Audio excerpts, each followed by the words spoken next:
माझ्याकडे प्रवचनाचं काम सोपवण्यात आलं.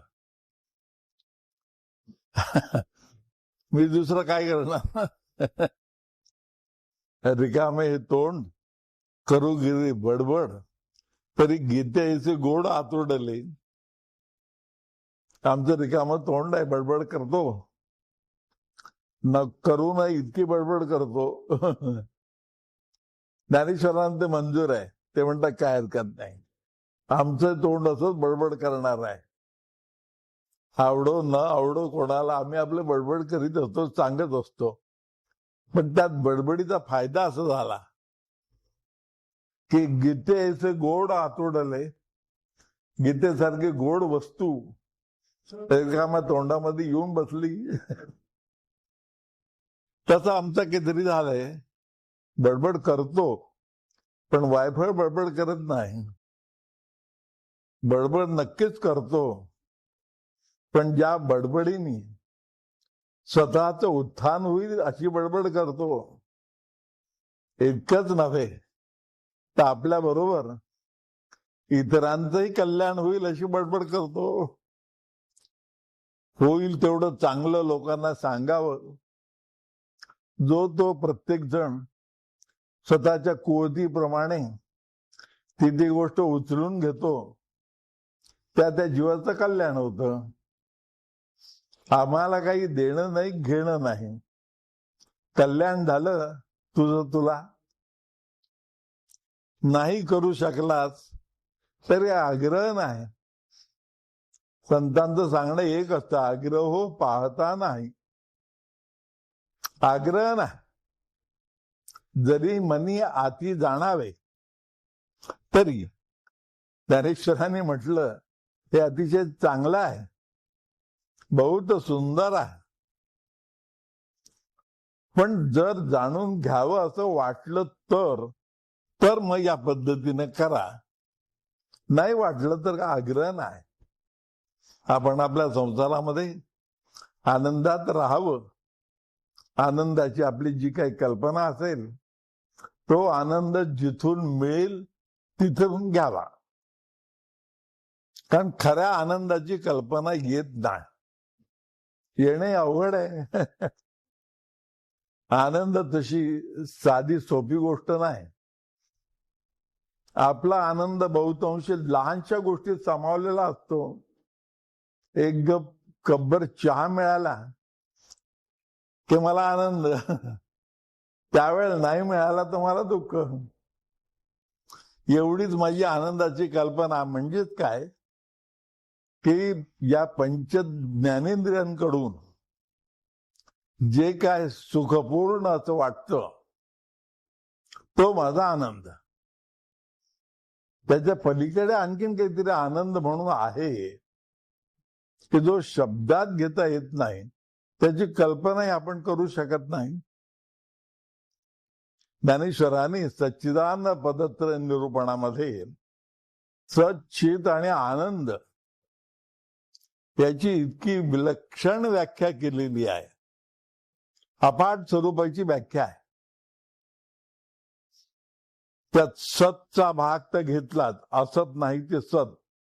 असत म्हणजे नेमकं काय? असत मध्ये आनंद कसा दडलेला असतो, त्यानंतर सत म्हणजे नेमकं काय, त्यातला आनंद कसा. नंतर चित्तचाही विचार केला त्याच प्रकारे, आणि त्याच प्रकारे आनंदाचाही विचार केला. जसा सत आणि चित्तचा विचार केला, असत सत जड चैतन्य हा जसा विचार झाला, तसा आनंद आनंदातीत आनंद असाही विचार केला. कारण भक्तीमध्ये जसे दोन भाग पडतात, गौणी भक्ती आणि पराभक्ती, त्याप्रमाणे ज्ञानेश्वरांनी आनंदाचे दोन भाग केले, गौणी आनंद आणि उच्च आनंद. आणि मग उच्च आनंदापर्यंत मनुष्य ज्यावेळेला जातो तेव्हा मग असत्य गळून पडतच पडतं, पण सत तेही गळून पडतं. कारण त्या आनंदात विलीन होऊन जात.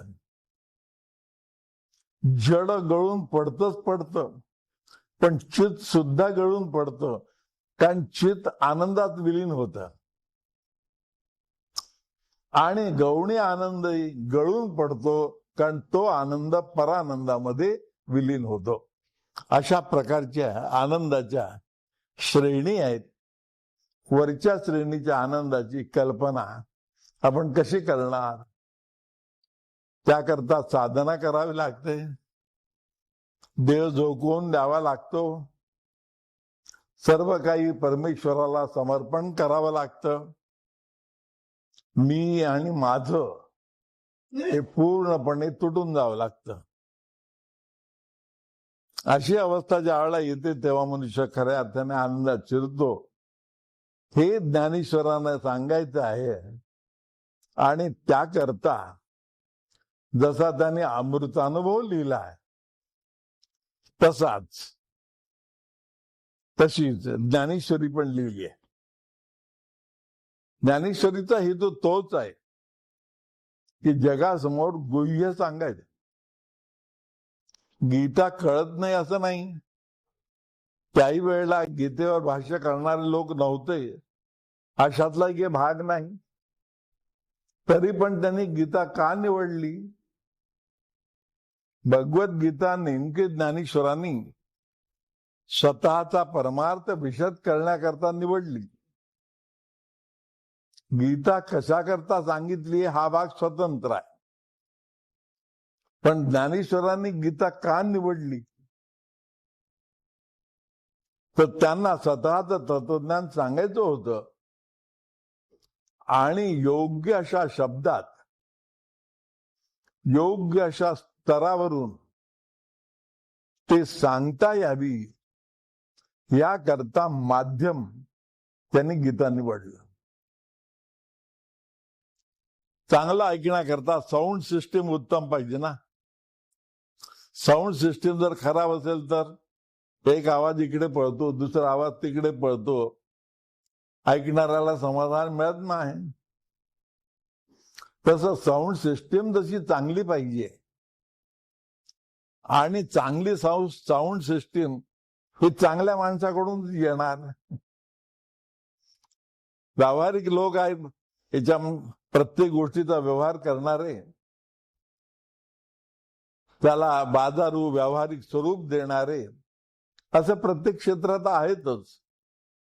त्यामुळे तुम्हाला चांगली सिस्टीम बसून देतो म्हणत असताना काहीतरी थातूर मातूर बसून द्यायचं आणि मग त्याचे दोष निघायला लागले की मग पुन्हा त्यांना बोलवायचं, त्यांच्याकडून दुरुस्ती करून घ्यायची आणि त्याप्रमाणे पैशाचं वाटप होत राहायचं. असं हे सर्वत्र चालतं. त्याही काळात आजच्या इतक्या प्रमाणात नसेल, पण थोड्याफार प्रमाणात होतच, कारण मानवी स्वभाव आहे तो. म्हणून ज्ञानेश्वरांनी त्या सगळ्या व्यावहारिक लोकांना बाजूला ठेवून दिलं. ते म्हणले नकोच, हे सगळं बाजूला ठेवा. आपल्याला जे पाहिजे ते शुद्ध मंगल स्वरूपाचं पाहिजे. आणि म्हणून त्यांनी हाती धरला तो श्रीकृष्णच. हे त्यांनी जे सांगितलं तेच मी सांगेन, इतरांचं सांगणार नाही. कारण स्वतः ज्ञानेश्वर विष्णू होतो. ज्ञानेश्वर भगवान विष्णू असं आहे. ते स्वतः विष्णूचाच अवतार होते, ते स्वतः श्रीकृष्णच होते. पण ते स्वतः पण त्यांनी बाजूला ठेवून दिलं आणि एक विठ्ठलपंताचा मुलगा ज्ञानेश्वर नावाचा या भूमिकेने गीतेवर भाष्य करायला घेतलं. आणि ते भाष्य करीत असताना त्याने डोळ्यासमोर मात्र तो श्रीकृष्ण ठेवला ज्यांनी रणांगणावर प्रत्यक्ष गीता सांगितली. कारण त्यांना सांसारिक जीवनाला तत्वज्ञान सांगायचं होतं. नाही तर मग रानावनात जाऊन, हिमालयात जाऊन तिथल्या काही 4-2 लोकांना ते सांगू शकले असते. ते ऐकूही शकतात, कारण ते सर्व संघ परित्याग केलेलीच माणसं असतात. त्यामुळे त्यांना अध्यात्माशिवाय इतर गोष्टी गोडी नसते. पण त्यांना सांगणे सोपं आहे. पण ज्ञानेश्वरांनी तसं केलं नाही, कारण ते नाथ संप्रदाय होते. नाथ संप्रदायाच्या लोकांनी, मत्स्यनाथ, गोरक्षनाथ यांनी सगळा हिमालय तुडवला, परंतु आपलं तत्वज्ञान इथल्या भूमीवर सांगितलं. त्यांनी हिमालयापर्यंत प्रवास असा केला की उज्जैनला जर आपण गेलो, तुम्ही गेला असाल, तुमच्यापैकी काही लोक गेले असतील, तर उज्जैनहून एक भुयार आहे, भुयारी मार्ग आहे. आम्ही तो पाहिला, आत गेलो नाही कारण तो बंद आहे. अगदी काटेरी गुंपण घातलेला आहे त्याला, पण दिसतो. तिथून त्यांनी भुयार काढलं की ते भुयार थेट बद्रीनाथापर्यंत पोहोचत. कसं नेलं असेल, काय नेलं असेल, पण आश्चर्याची गोष्ट आहे. आता परवा पुण्यामध्ये एक भुयार सापडलं ना, पेशवेकालीन भुयार, अगदी व्यवस्थिशीर बांधणी, अगदी छान, आजच्यासारखं, आजच्यापेक्षा मजबूत, उत्तम आहे. त्या काळामध्ये या लोकांनी एवढं मोठं भुयार खणलं, म्हणजे व्यावहारिक जीवनामध्ये सुद्धा ही माणसं मागासलेली नव्हती हो. आजच्या काळातले सूट, बँड, टाय वगैरे हे त्यांनी घातलं नसेल, परंतु बौद्धिक दृष्ट्या मागासलेली ही माणसं नव्हती, फार पुढे गेली होती. अशातले हे नाथपंथीय, कारण यांच्या ठिकाणी मानसिक शक्ती अति प्रचंड. त्या मानसिक शक्तीच्या जोरावर त्यांनी प्रत्यक्ष परमेश्वर खाली ओढून आणला आणि या भूतलावर बऱ्याचशा गोष्टी त्यांनी दिलेल्या दिव्य ज्ञानातून त्यांनी प्रत्यक्षात आणल्या. एवढं सगळं कार्य नाथपंथीयांनी केलं. गोरक्षनाथ, गैनीनाथ, निवृत्तीनाथ, मूळचे मत्स्यनाथ या लोकांची योग्यता फार मोठी होती, फार मोठाली माणसं होऊन गेली ही.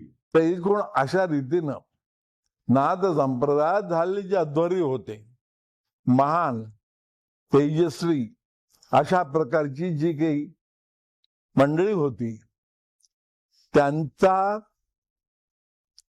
आधार घेत किंवा त्यांच्याकडूनच प्रत्यक्षात तो स्रोत घेत, असं म्हणूया.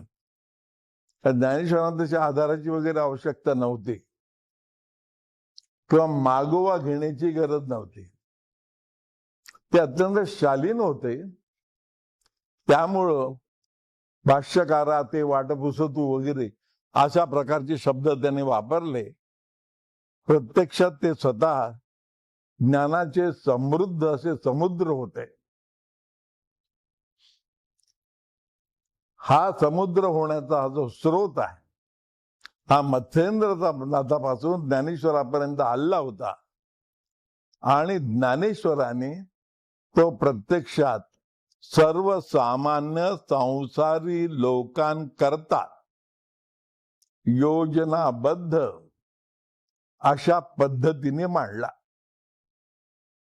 त्यांच्या डोळ्यासमोर सामान्य मनुष्यच होता. मग हा सामान्य मनुष्य घेतल्यानंतर मग त्यांना आधी कुठली गोष्ट सांगायला पाहिजे. एक मुलगा आहे, तो शाळेत जातो.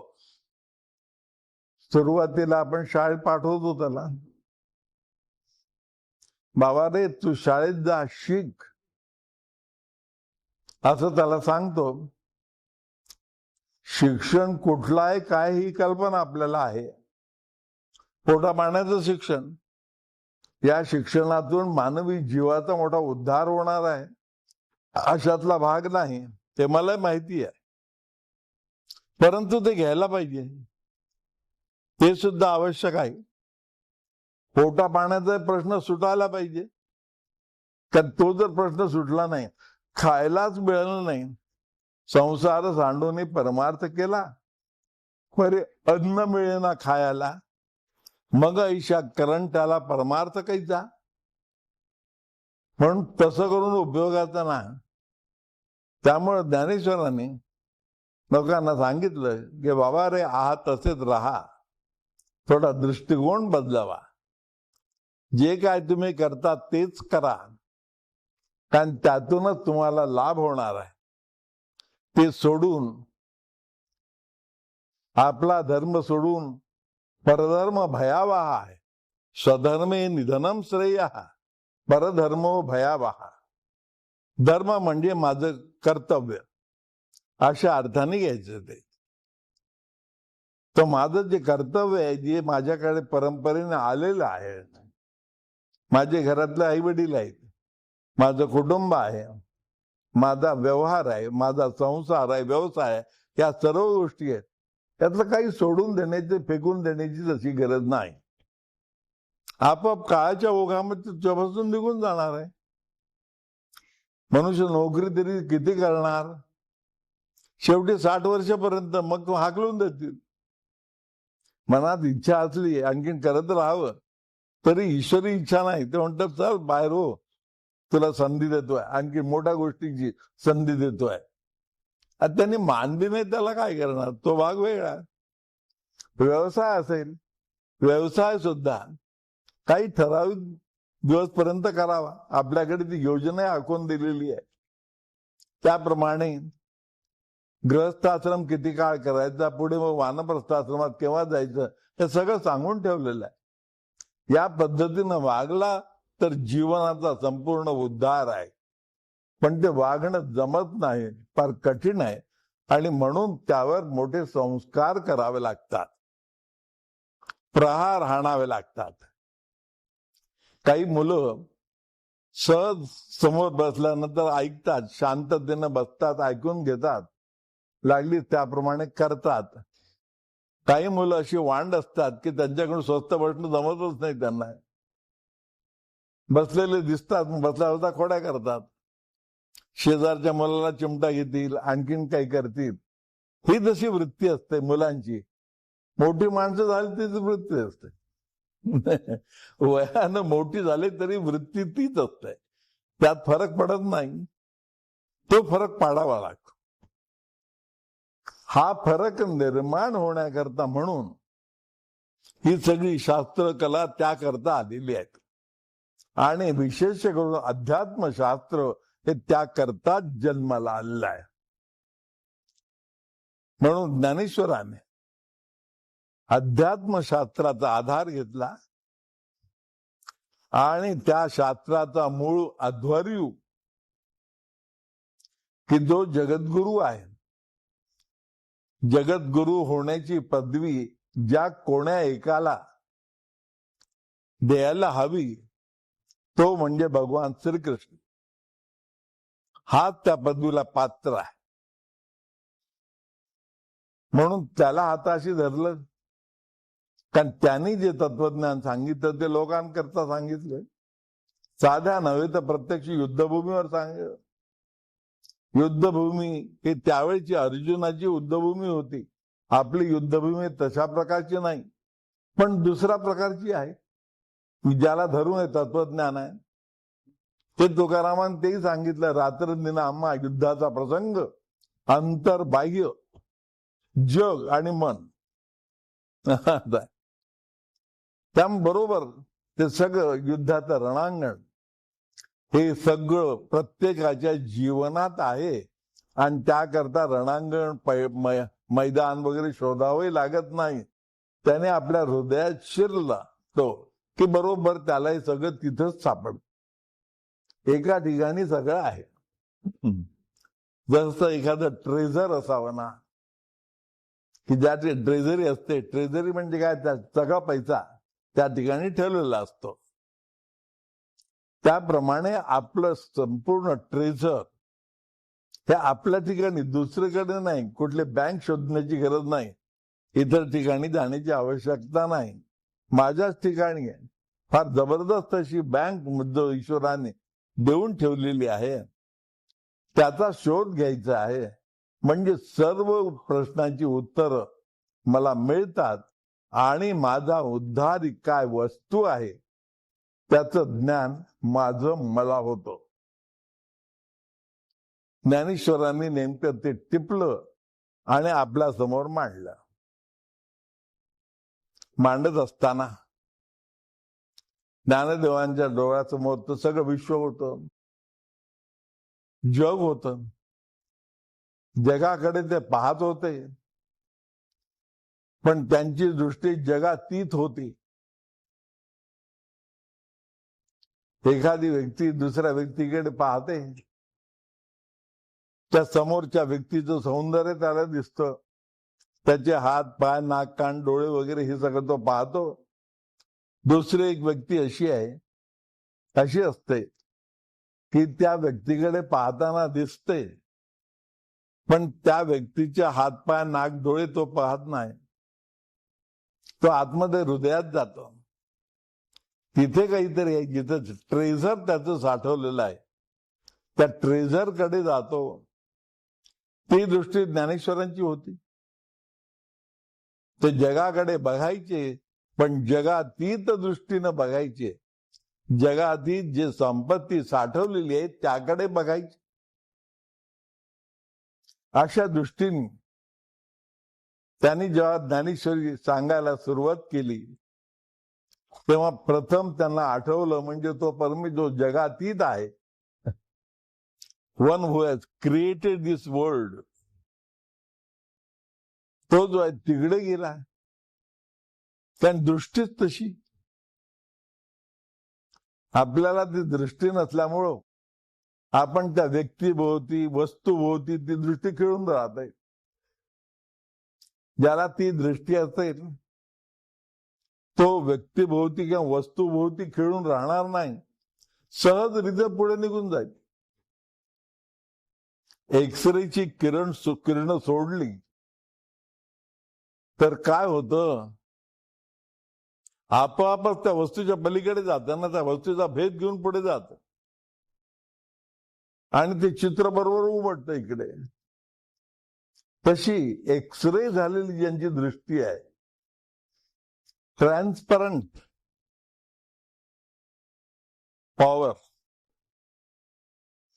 अगदी पारदर्शक, की जे शेवटी उद्दिष्ट आहे. श्री अरविंदांनी सांगताना सुद्धा असं म्हटलंय की ह्या तत्वज्ञानाची सर्वश्रेष्ठ अवस्था कुठली, तर man will become plastic, transparent आणि इमॉर्टल. तर ही जे ट्रान्सपरन्स आहे, हा ट्रान्सपरन्स या संतांच्या ठिकाणी होता. त्यामुळे ते त्या पॉवरने बघत होते. झाकून ठेवलं तरी ते दिसणारच. जसं डोळ्यामध्ये दृष्टी आहे देवाने दिलेली, पापण्या उघडल्या की दिसणारच. मर्यादित दृष्टीमुळे मर्यादित दिसणार, अमर्याद दृष्टीने अमर्याद दिसणार. पण पापणी उघडल्याबरोबर दिसणारच. आणि अशा प्रकारे ज्ञानदेवांना जे पहिलं दिसलं, तो हा जगाचा निर्माता. म्हणून त्याने एकदम खाली मान घातली आणि त्याला वंदन केलं. म्हणाले, ओम नमो जी आद्या. एवढं वर्णन त्यांनी केलं. मग पुढे आद्या म्हणजे काय, मला दिसला आद्या, लोकांना कसं कळणार. मला त्याचं दर्शन झालं, लोकांना दर्शन कसं घडवायचं. लोकांना शब्द हवेत म्हणजे ते सांगता येतं. शब्दाच्या आत जाण्याची किमया जरी लोकांना कळली नाही, तरीही शब्द काहीतरी सांगतात आणि शब्द काहीतरी संकेत देतात, कुठेतरी घेऊन जातात. शब्द ही संकेत वाहक आहेत. टेलिफोनचे तार जसं मी बोलतो ती वाहून नेते, त्याप्रमाणे शब्द माझ्या मनातला अर्थ बरोबर वेगाने आपल्या बरोबर नेतात, दुसऱ्याच्या कानात पोहोचतात, शब्द आपलं काम बरोबर करतात. पुढे मग प्रत्येक माणसाची जी अवस्था असते, शक्ती असते, कुवत असते, त्यानुसार तो घेईल न घेईल वगैरे हा स्वतंत्र भाग आहे. म्हणून ओम नमोजी आद्या बरोबर, आद्या दिसल्याबरोबर नमोजी हे आपोआप आलं. हे सगळं शारीरिक तंत्र आहे. शरीर मनाप्रमाणे वागतं. मनामध्ये जो भाव निर्माण झाला तो भाव शरीराच्या द्वारे आपोआप प्रगट होतो. म्हणून तो आद्याचा भाव निर्माण झाल्याबरोबर ते दृश्य, महान दृश्य दिसल्याबरोबर ते एकदम वाकले. नमोजी नमोजी म्हणत असताना सुद्धा त्यांना आठवला तो ओम, की जो सर्व व्यापी आहे. सर्व व्यापी म्हणत असताना नुसतं पृथ्वीला व्यापणारा असं नव्हे, तर भूलोक, भुवरलोक, स्वर्गलोक या सगळ्यांना व्यापून असणारा जो तो ओम. मांडुक्य उपनिषदामध्ये त्याचंही वर्णन केलेलं आहे, ओमचंही वर्णन केलेलं आहे.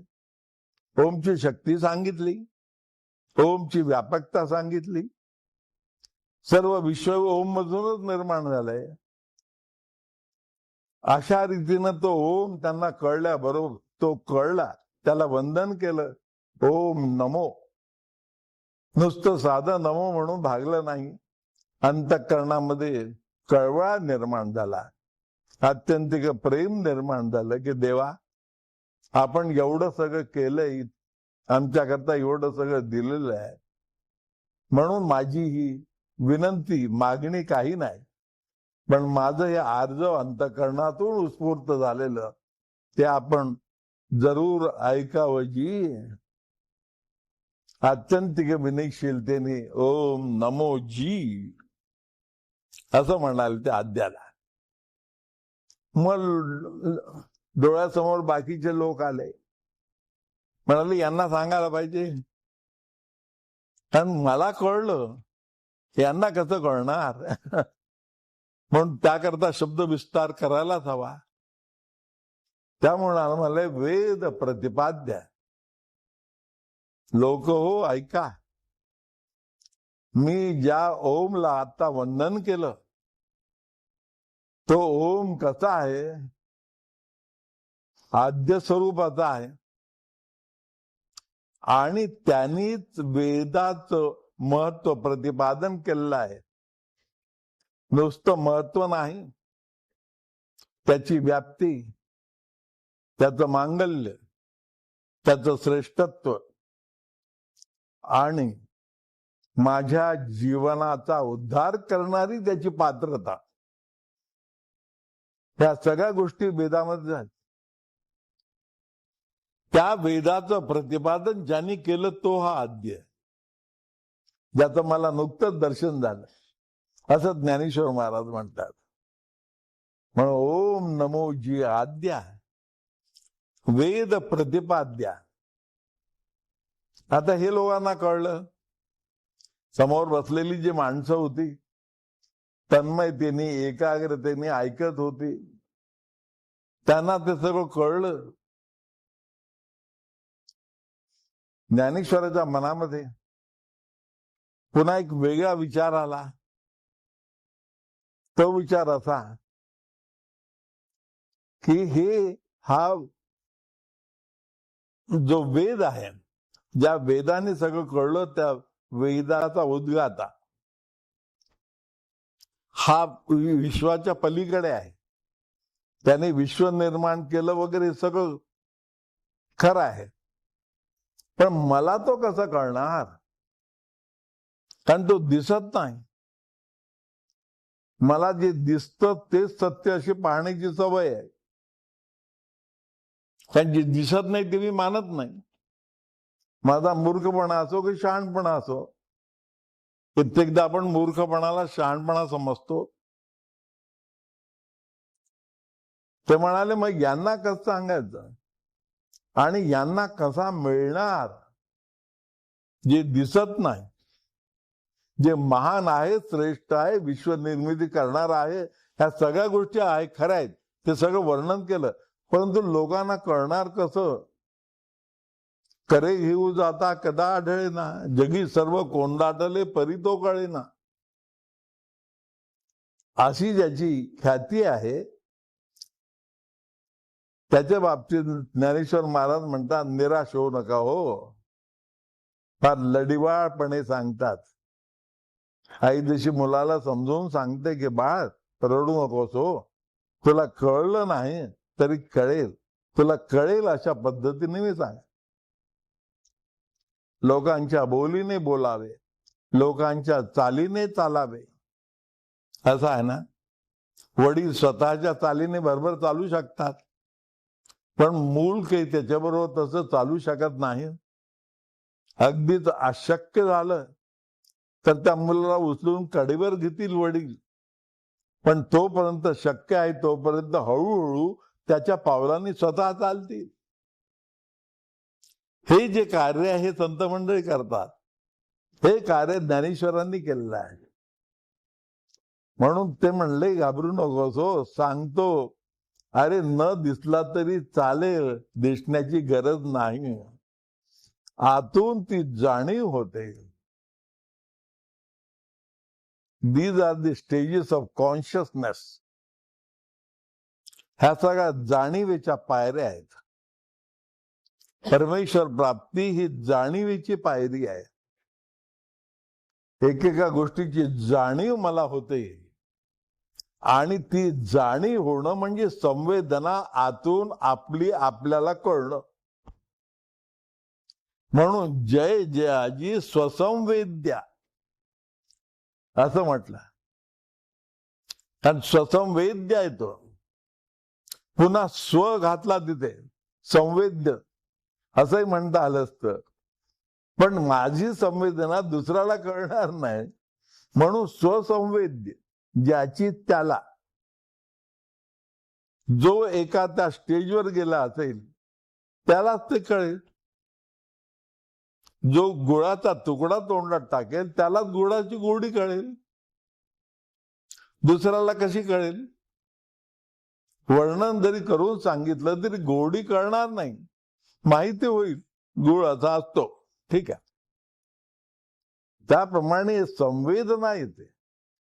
ईश्वर, ईश्वराची व्याप्ती, ईश्वराचं कार्य आणि माझ्या व्यक्तिगत बाबतीमध्ये ईश्वर जे जे काही करीत आहे मानसिक दृष्ट्या, शारीरिक दृष्ट्या, ते सर्व मला स्वसंवेद्य होत.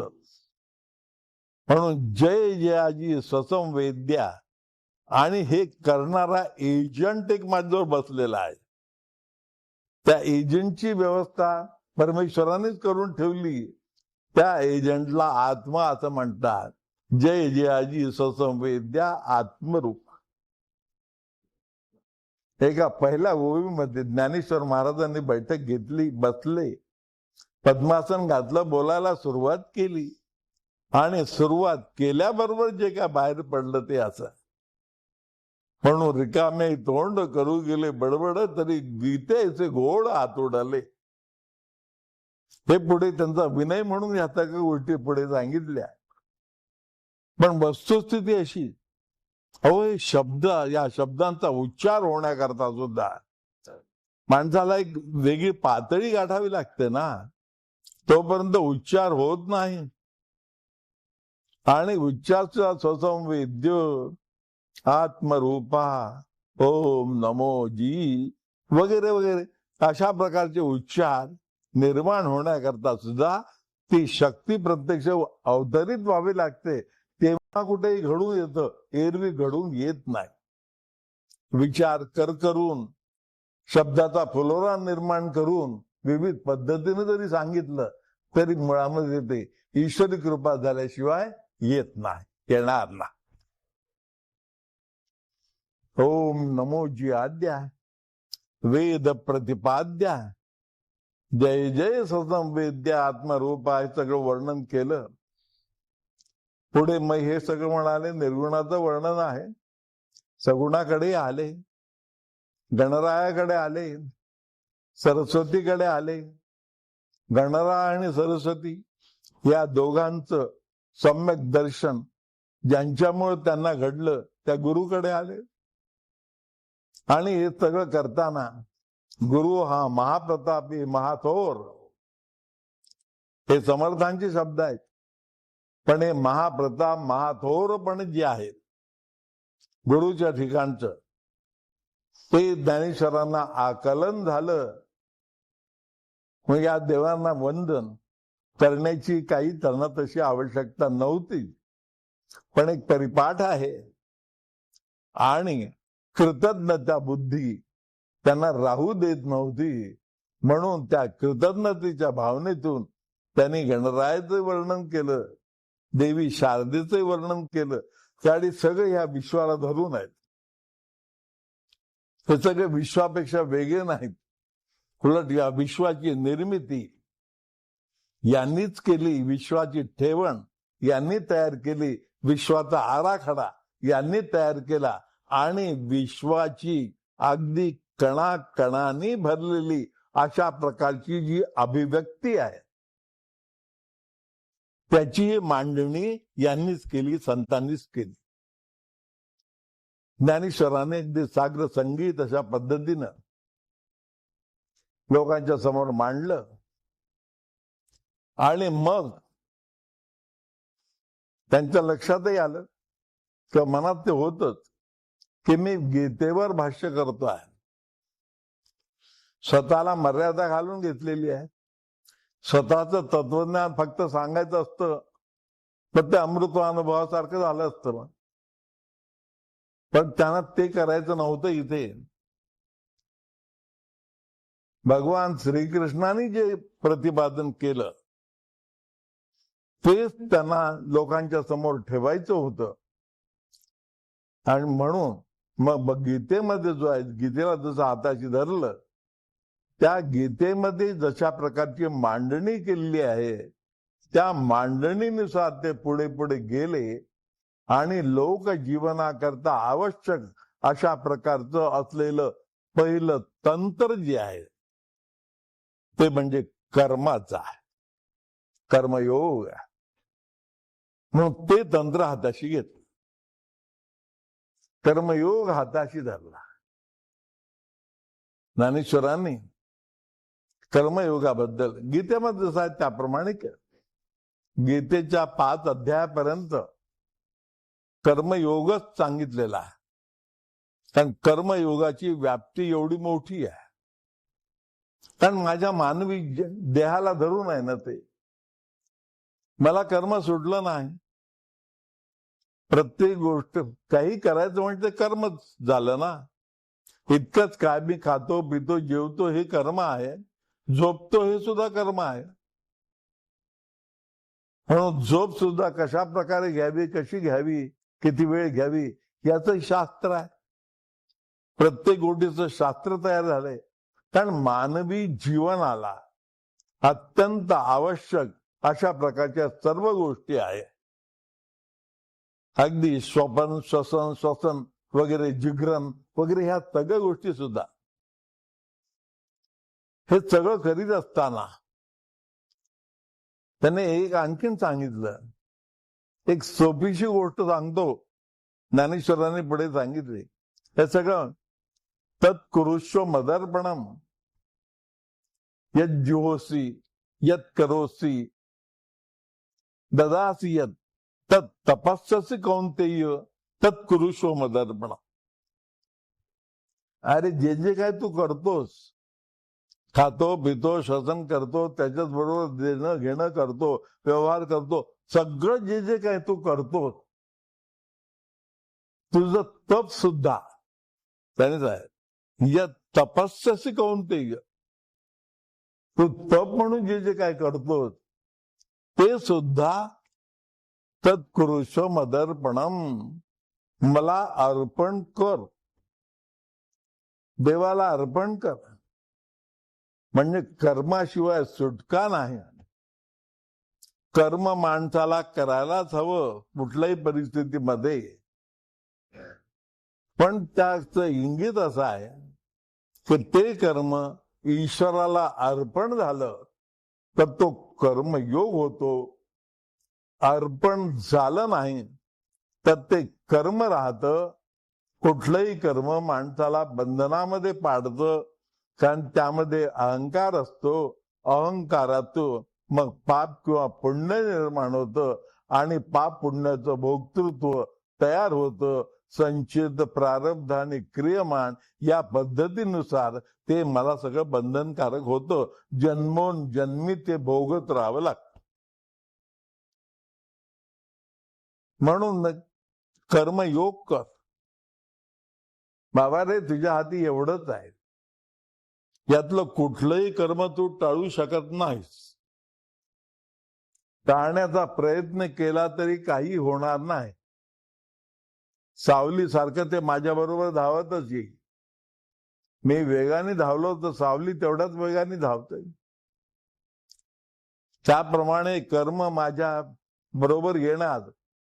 जसं पोटाचं म्हणतात, पोट लागले पाठीशी हिंडविते देशोदिशी, तसंच कर्माचा कर्म लागले पाठीशी हिंडविते देशोदिशी. हे कर्मच मला निर्णय ठिकाणी नेतं. कधी भुसावळला नेतं, कधी नागपूरला नेतं, कधी अमेरिकेत नेतं, कधी आणखीन कुठं नेतं. हे सगळं कर्म असतं माझं. त्या कर्मानुसार ह्या सर्व गोष्टी घडतात. म्हणून हे सगळं घडणारं जे जे कर्म म्हणून आहे ते समग्र कर्म मला अर्पण केलं तर तो कर्म योग होतो. या कर्माला धरून एक महत्वाची गोष्ट सांगितली, तरी कर्मफळी आस न करावी आणि कुकर्मी संगती न व्हावी. हे सत्क्रियाची आचरावी हेतू विण. कर्मयोग कसा करायचा त्याचं इंगित सांगितलं. किती छान गोड शब्दात सांगितलं. हे आत्मसात व्हायला हवं. कर्म म्हणजे भावनिक, हे सुद्धा कर्मच आहे, लक्षात ठेवा. मनुष्य हा भावनेला सोडून नाही, कारण चित्ताचं कार्य त्याच्या ठिकाणी आहे. It's not a dry affair. अगदी कोरडं खणखणीत म्हणजे अध्यात्म एवढं टर्स ते नाही. इतकं तरकट तार्किक वगैरे असं ते मुळीच ना. त्यामध्ये भावनेचा ओलावा हा हवाच. त्या भावनेच्या ओलाव्यालाच आपण भक्ती म्हणतो. त्याचा विचार आपण पुढे करू नंतर. तर ही भावना जी आहे ती नेहमी करता असल्यामुळं त्या भावनेचं उत्थान मला करायला हवं. त्या भावनेचे प्रगटीकरण हे होताना अंतःकरणामध्ये ते लहान मूल आहे त्याच्याविषयीच माझं प्रेम मी कशा रीतीनं व्यक्त करणार. मग त्या मुलाला मी असं इकडे इकडे ये म्हणून जवळ बोलावणार. ते एक एक पाऊल टाकत जवळ येणार आणि जवळ आल्यानंतर त्याला मी माझ्या पोटाशी घेणार. हे सगळे भावनेचे आविष्कार आहेत.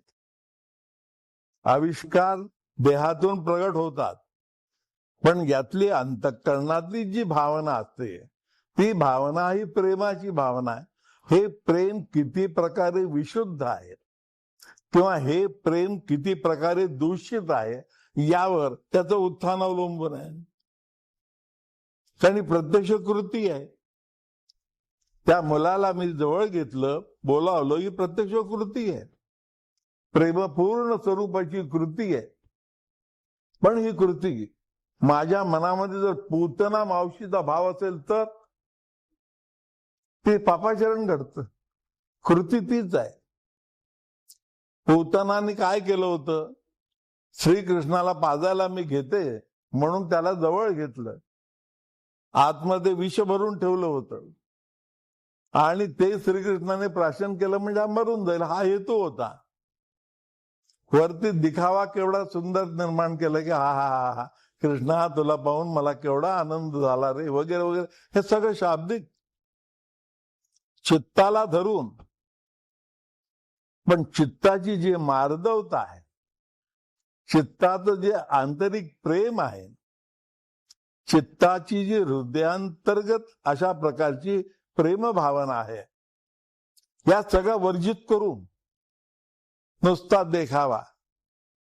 हे जे कर्म आहे हे पापकर्म आहे. आणि पापकर्म ज्या ज्यामुळे घडून आलं ते तर बाजूला ठेवलं तर कृती तीच आहे. देहाने त्या मुलाला जवळ घेतलं, पोटाशी घेतलं, कृती तीच आहे.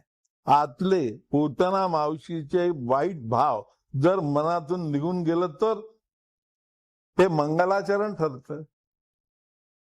ते एक पायवाट निर्माण होते की ज्यामुळे मी परमेश्वरापर्यंत जाऊन पोहोच. कारण त्या मुलाच्या ठिकाणी जे आहे ती चैतन्य आहे, ते ईश्वरी चैतन्य आहे. म्हणून मी जर त्या ईश्वरी चैतन्याला आलिंगन देत असेल तर चैतन्य चैतन्याशी एकरूप होऊन जाईल. मी परमेश्वराकडे निघून जाईल. फक्त ह्या जर गोष्टी बाजूला ठेवता आल्या तर. आणि ह्या गोष्टी म्हणजे कुठल्या? हे माझ्या कर्माचं फळ. जसं वाईट फळ आहे तसंच चांगल्याचा विचार नंतर करू आपण. प्रत्येक कर्माचं फळ असतं. हे उदाहरण, मुलाचं उदाहरण दिलं, हे कर्माचं फळ आहे. प्रत्यक्षामध्ये मी जाणं, त्याला जवळ घेणं, हे माझ्या कर्माचं फळ आहे. कर्माचं फळ ज्यातून, ज्या भावनेतून निर्माण होतं, ती भावना त्याज्य केली तर कर्मफळी आस न धरावी. त्याचा अर्थ मग आमच्या बुद्धिमान लोकांनी असंही केलं, नमे कर्मफले स्पृहा. याचा अर्थ करताना विद्वान माणसं ते म्हणले, do work, don't demand wedges. काम करा, पगार मागू नका. म्हणाले ही श्रीकृष्णाची शिकवण आहे. फक्त राबत राहा, तुम्हाला काही मिळणार नाही, तुम्हाला देणार नाही. असं आता ठीक आहे, ज्याची जशी बुद्धी त्याप्रमाणे तो मांडणी करतो, बोलतो, त्याच्याशी आपल्याला कर्तव्य नाही.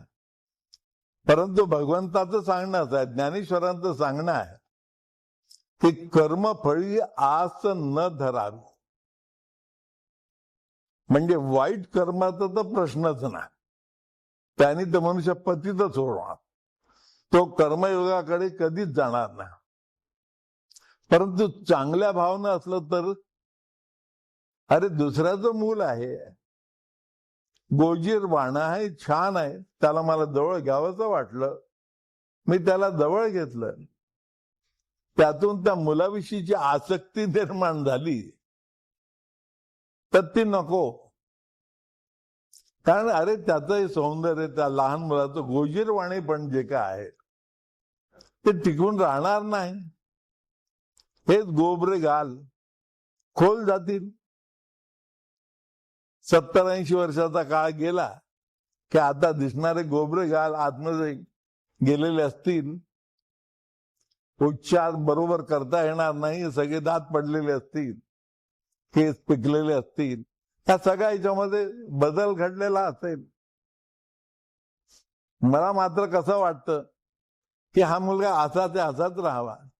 तर माझा मुलगा आहे ना तो, मग लहानपणी अतिशय गोजीरवाणाचा, छान, अगदी हा असाच राहावा असं मला जरी वाटलं तरी तो तसा राहत नाही, त्यामध्ये बदल होतो.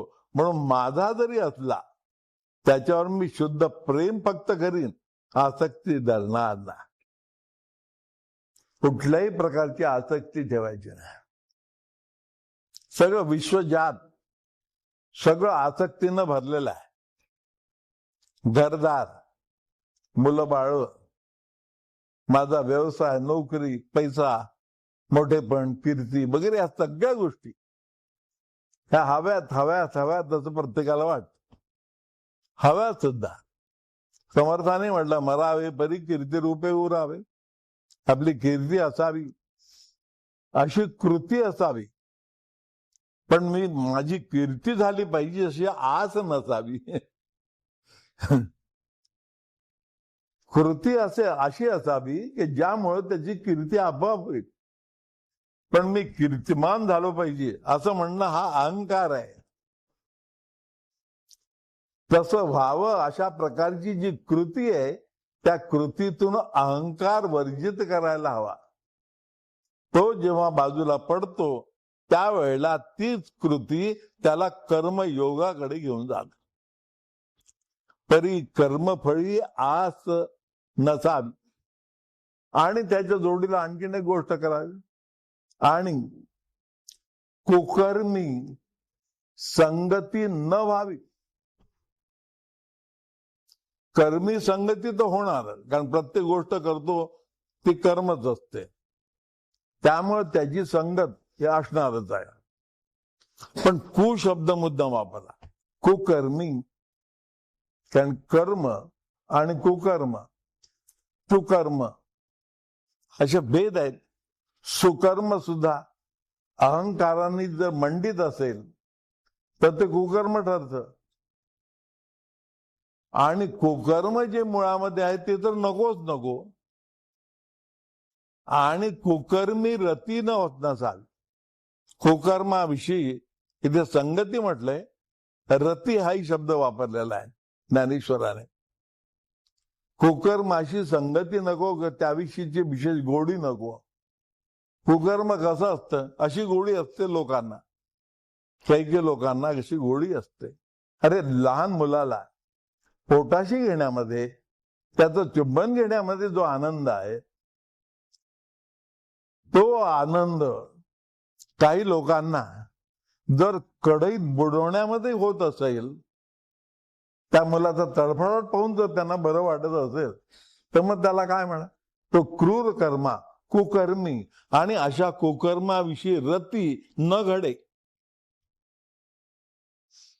फार मुद्द्याच्या गोष्टी सांगितलेल्या आहेत ज्ञानेश्वर. इथे कलकत्त्याला एक मनुष्य होता. तो काय करायचा की सकाळी 10च्या सुमाराला तिथल्या त्या ट्राम्स, आता बहुतेक ठिकाणच्या ट्राम गेलेल्या आहेत, कलकत्त्यात अजूनही ट्राम्स आहेत काही, त्या ट्रामच्या तिथे एका स्टॉपवर उभा राहायचा आणि ऑफिसमध्ये कामाला जाणाऱ्या मुलीचा घोळका तिथे त्या डब्यामध्ये शिरायचा. अशी ती जागा होती. हा काय करायचा, तिथे उभा राहायचा, हातामध्ये सुरा, आणि त्या घोळक्यामध्ये, मुलीच्या घोळक्यात शिरून कोणी जी मुलगी समोर येईल तिच्या दंडामध्ये जोरात खुपसायचा. आणि त्या या म्हणून ती ओरडली ते पळून जायचा. पोलिसांनी जाळ टाकून त्याला पकडलं आणि न्यायालयाच्या समोर उभं केलं. कोर्टाने त्याला विचारलं की म्हणाल तू ह्याचं का करतोस, यातून तुला काय फायदा होता. तू म्हणाले की कोणाच्या पर्सेस चोरून नेल्या नाहीत, काही कोणाचे मंगळसूत्र तोडली नाही, ह्या काही गोष्टी केल्या नाही, मग तुला पैशाचा सोन्याचा मोह नव्हता, तर मग तू कशा करता केलं. त्याला त्याने उत्तर असं दिलं की जेव्हा म्हणाले मी तो खंजीर खोपसतो त्यावेळेला ती ओरडते, तिच्या चेहऱ्यावरचे भाव पाहण्यात मला आनंद मिळतो. दुसऱ्याच्या सुखात सुख पाहणारे हे तर संत म्हणतायत, परंतु दुसऱ्याच्या दुःखात सुख पाहणारे याला काय म्हणायचं, हे कुकर्मी. म्हणून कर्मयोगामध्ये कुकर्म हाही भाग ज्ञानेश्वरांनी मुद्दाम घातला. हे कुकर्म दिसणार आहे, हे कोणी कुकर्म म्हणून मान्य करील, परंतु अशी न दिसणारी पण एवढं मोठं क्रूर नसणारी कुकर्म आपल्याकडून सुद्धा घडत असतात. ज्या वेळेला मनुष्य बेभान होऊन एखाद्यावर रागावतो, खेकसून बोलतो, त्यावेळेला त्या दुसऱ्या जीवाला काय यातना झाल्या असतील, होत असतील, याचा तो विचार करीत नाही. ज्या माणसाने कल्पना करा की आपल्या नातेवाईकांकरता आपलं सर्वस्व दिलं, फार मोठा त्याग केला, त्याच व्यक्तीला घराच्या बाहेर काढायचं झालं तर त्याच्या मनाची अवस्था कशी. आणि हे करणारे हे माणसं कोण, हे कुकर्मी नव्हेत का. अशा कुकर्मामध्ये रती न घडे. ज्ञानेश्वरांनी मोठं खुबीदार रीतीने सांगितलं. असे कुकर्म घडतात, नकळत घडली तर दोष नाही. परंतु हेतुपूर्वक ज्यावेळेला अशी कुकर्म करतात, जबरदस्तीने त्या माणसा घराच्या बाहेर काढायचं, आपल्या नेहमीच्या जीवनाला धरून ज्ञानेश्वरांनी लिहिलंय. पण नुसतं मी काय करतो, आपल्या ज्ञानेश्वरीचं वाचतो, एक सप्ताह केला, दुसरा सप्ताह केला, त्या सप्ताहामध्ये मला आनंद, परंतु त्यामध्ये सांगितलेलं काय आहे तसं वागायला नको का? थोडस तरी आतमध्ये यायला पाहिजे ना, तर तो कर्मयोग होय. म्हणून ही कुकर्माविषयीची रती, त्याच्याविषयीची आवड. एखाद्या वेळेस कुकर्म घडलं, चुकूनही घडू शकतं, नाही असं नाही की, त्याला हरकत नाही. पण हेतुपूर्वक अशा प्रकारचं कुकर्म घडणारा मनुष्य हा कर्मयोग त्याच्या जीवनामध्ये कधी साधू शकणार नाही. म्हणून कर्मफळी आस नसावी आणि कुकर्मी संगती न व्हावी, याला सत्क्रिया म्हटलं. हे जी सत्क्रियाची आचरावी, सत्क्रिया याला म्हटलं. कशाला म्हणायचं सत्क्रिया? ज्या ठिकाणी मी नोकरी करतो, धंदा करतो, तिथं सुद्धा मी हाताखालच्या लोकांशी कशा प्रकारे वागतो, हाही प्रश्न येतो ना. उद्धटपणाने वागणं, आता कायदे कानून भरपूर झालेले, कोणी कोणाशी करू शकत नाही, परंतु तरीही हाताखालचा मनुष्य सुद्धा त्याच्या बॉसवर अन्याय करू शकतो ना, आणि कशी जिरवली म्हणून आनंद मानू शकतो ना.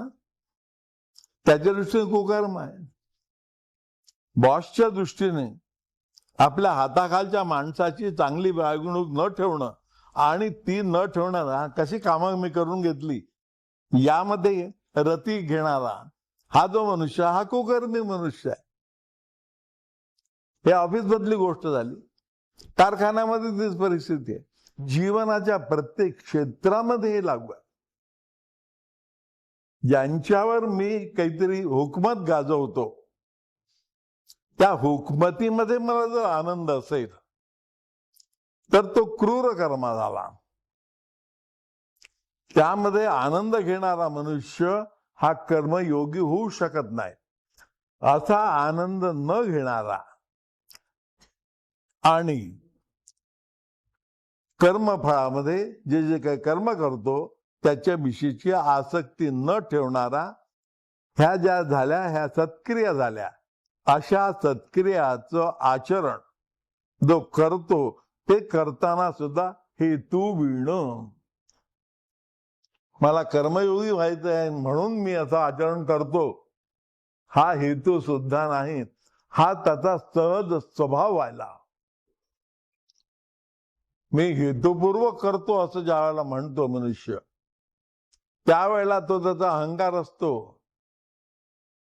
म्हणून तो अहंकार बाजूला ठेवून ज्यावेळेला सहजं कर्म कौंतेय, सहज कर्म जे आहे ते तू करीत राहा, असं अर्जुनाला सात्यत्याने सांगितलं.